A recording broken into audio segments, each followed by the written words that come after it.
بھاگتے ہیں، وہ لوگ کیا سمجھیں گے کہ جب رسول پہ حملے ہوئے تو رسول کو چھوڑ کے چلے گئے، انہیں یہ بات کیا سمجھ میں آئے گی؟ ذرا اس در پہ آ کے بچہ ہے، لیکن جب محضر شہادت پہ نام نہیں آیا بے چین ہو گیا۔ اب پتا کریں ان کے بچے عام بچوں کی طرح نہیں ہے تو بڑے کا مقام کیا ہوگا؟ جن کے بچے ایسے ہوں ان کے بزرگوں کا مقام کیا ہوگا؟ اب بولو کہ جن کے بزرگ موت کو دیکھ کے بھاگتے ہوں ان کا ان سے کیا مقابلہ کیا جائے، اور جو ان کے چاہنے والے ہوں کربلا کو کیا سمجھیں گے؟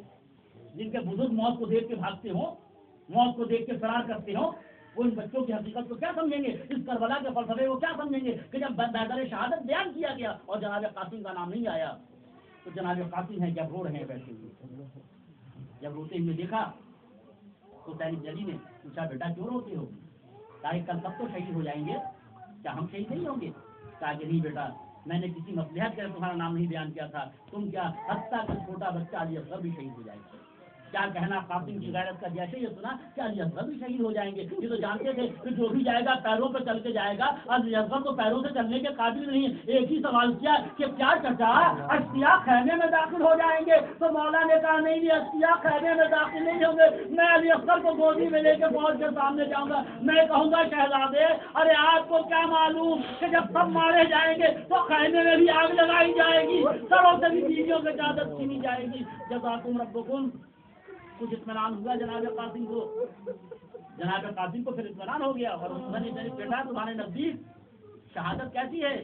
کہا کہ احلام نسل شہد سے زیادہ شیرین۔ اب جناب قاسم خوش ہیں کہ محضر شہادت میں ہمارا ہی نام ہے، کل ہمیں بھی شہید ہونا ہے، کل ہمیں بھی قتل ہونا ہے، کل ہماری قربانی بھی ہوگی۔ لیکن صبح کا جب عاشورہ کا سورج نمودار ہوا، اصحاب قتل کے لیے، اصحاب قربانیوں کے لیے جاتے رہے، اس کے بعد ظہر کا وقت آیا اور اس کے بعد بنی ہاشم کی قربانی شروع ہوئی۔ اب ایک ایک کر کے جا رہے ہیں، قاسم کو اجازت نہیں ملتی، اور محمد گئے، سب جا رہے ہیں، لیکن اب قاسم کو اجازت نہیں۔ بار بار آئے حسین بن علی کے پاس، کہا چچا اب تو اجازت دے دیجیے، چچا اب تو اجازت دے دیجیے۔ حسین سر جھکا لیں، کہتے تم میرے بھیا کی نشانی ہو، میں تمہیں کیسے اجازت دوں، میں تمہیں کیسے اجازت دوں؟ جب اصرار بڑھا اور حسین بن علی اجازت نہیں دی تو جناب قاسم خیمے میں آئے اور پھر سب جھکا کر رونے لگے۔ اسی وقت خیال آیا کہ جب میں یتیم ہو رہا تھا تو میرے بابا نے ہاتھوں پہ تعویذ باندھا تھا، ہمارے بابا نے ہاتھوں پہ تعویذ باندھا تھا، اور جب دنیا سے جا رہے تھے ہم نے بابا سے کہا کہ اب تم، بابا نے کہا تم کیوں رو رہے ہو؟ کہا کہ میں یتیم ہو رہا ہوں۔ کہا کہ نہیں دیکھو تم یتیم نہیں ہو رہے ہو، آج سے حسین کو اپنا بابا کہنا، اور میں یہ تعویذ باندھ رہا ہوں کہ زندگی میں جب بھی کوئی برا وقت آئے، کوئی سخت وقت آئے تو تعویذ کھول کے دیکھ لینا۔ یہ بات جو ذہن میں آئی، اب جو تعویذ کو بازو سے ہٹا کے کھولا دیکھا، کیا لکھا ہوا ہے کہ بیٹا جب حسین پہ برا وقت آئے تو ساتھ دینا۔ ارے قاسم نے دیکھا کہ اس سے برا وقت اور کیا ہو سکتا کہ سب بابا چچا پہ قربان ہو رہے ہیں۔ ارے قاسم نے خط کو لیا، ارے حسین بن علی کے پاس آئے، کہا کہ یہ آپ کے بھیا کا خط ہے۔